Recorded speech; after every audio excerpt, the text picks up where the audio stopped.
Your favorite terror, little vacant bear, hanging out with, the County Executive, Montgomery County, Marc Elrich. How are you? Just lovely today.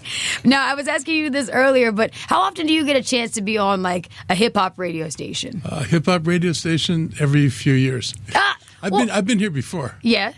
And what did you talk about last time? I have no idea. You don't know?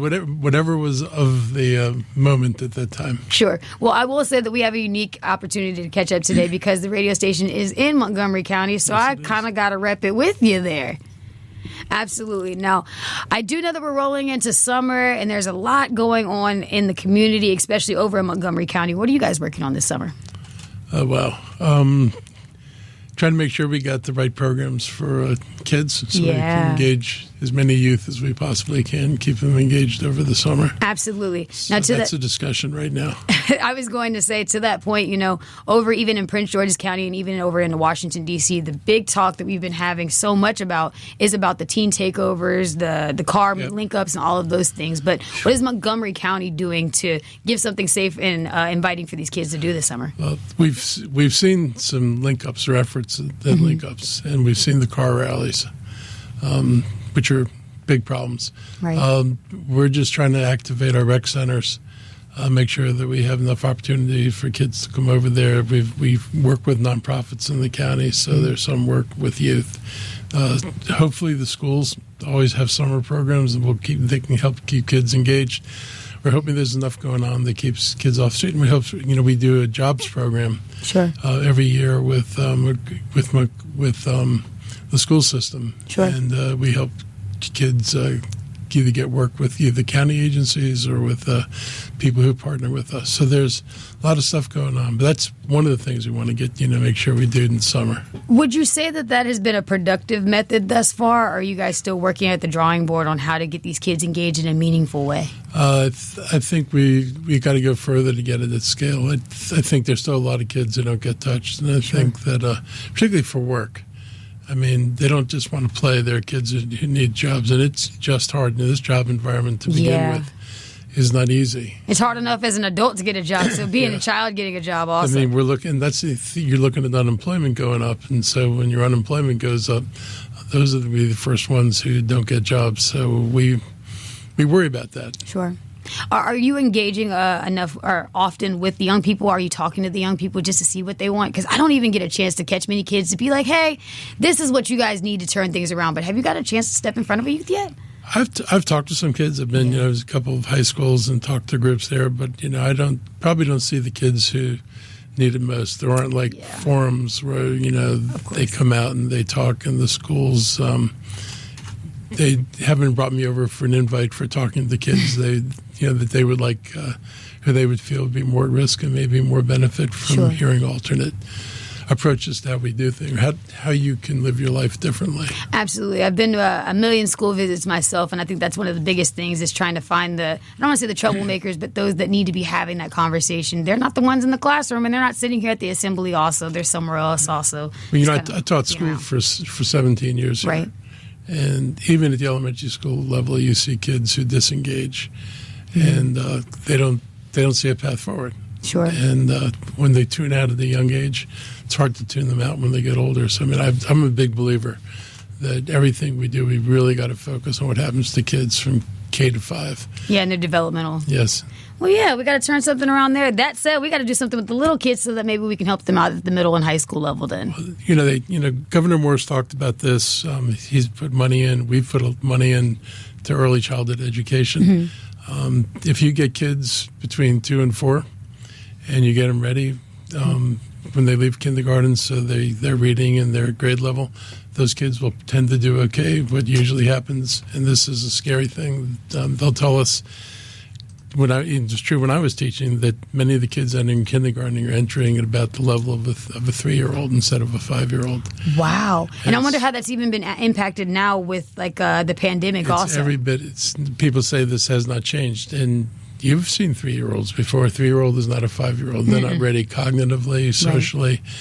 And so when they enter that way, and if they don't have pre-K, they're likely to enter that way often, then it's very hard to catch them up. And when you fall behind, it is very hard to catch up. So and we knew it when I was teaching. If a kid got third grade and they weren't at grade level, they were unlikely to get to grade level later.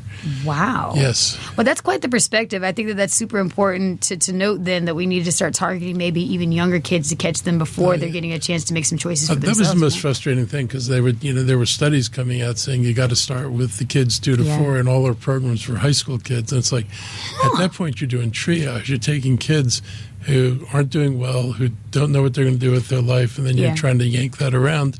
Whereas if you had the kids who could be successful, and I mean, attitude and success means a lot. If you don't feel you can be successful, one of the best defense mechanisms is to say, I'm not trying. Because then you haven't failed. And you can put on the show for your classmates that I don't care, I'm not trying. Sure. And it just leads to really self-destruction, but the kids don't understand that. Yeah. Well, that's what we call that hustling backwards. You're working against your own greater good there. You can't hustle backwards. To that point, of course, April is also Financial Literacy Month. Yeah. What is one thing that you would tell yourself at the age of 18 about money that you know now?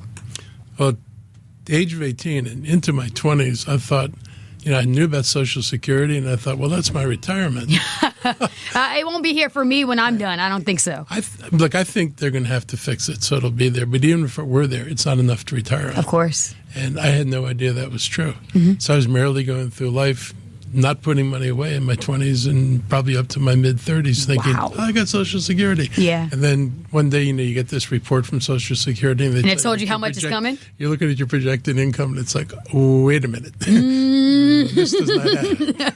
Yeah, it's not quite sustainable, huh? You can't build your future on it, that's for sure. Well, I think that's pretty good advice. And I think throughout Financial Literacy Month, of all the conversations that I've been having, it's about saving earlier, saving sooner, but then also being informed as early as you possibly can to start saving then. And being smart about that. Right. I mean, just because they'll let you borrow doesn't mean you should. You can pile up to the point you now start choosing between what bills do I pay. Yeah. And as soon as you don't pay a bill, then your credit report goes down. So there's a whole bunch of stuff that can happen. You got to make sure that you don't let those things happen to you. Writing that on my list right now. Just adding that to my list for Financial Literacy Month. Throughout the rest of the spring and the summer, are there any initiatives that we should know about in the green space? Because I know that we just passed Earth Day, but if there's anything about the green, I'm always into that also because I love to get out and about. See, I mean, you just did, well, we're still doing, this is still Earth Month. Yeah. We're not quite done yet. We've done a little bit. And the events this month are pretty nice. I was up at the Black Rock, which is we had our big signature event. Yeah. That's important. That said, there are, people like Friends of Sligo Creek and other environmental groups that run programs all year long. Some people were giving out plants and trees the other day. So look around and see what's out there in your community. There are environmental resources. Sierra Club is active in this area. So there are people who take this seriously, opportunities to find. That's a positive thing. I like that. And I love all the green spaces. I like to go for a good hike, and I love to get out and about. Where do you like to hike? Where do I like to hike? Oh, I don't want to give away my secret, but my favorite spot is Sugarloaf Mountain. Oh, yeah. Have you ever been up to Sugarloaf? Oh, yeah. That's one of my favorite places to be at. I'm not going to lie. But I try to keep it a best-kept secret because then everybody's going to go if they know what's up there. It's a beautiful place. I'm just saying. Where can we follow you? Where can we connect with you, say hello, and all of the rest? Oh, where are the best places to find the social media thing? I'm like not huge into social media. Really? So then how do we connect with you? We're young people. We're young people. So I do have a Facebook page. Sure. It sits there. I've got an Instagram page. So I'm visible. You look my name up, you'll find me. Sure. But I don't do a lot of posting. I mean, I send out a message every week.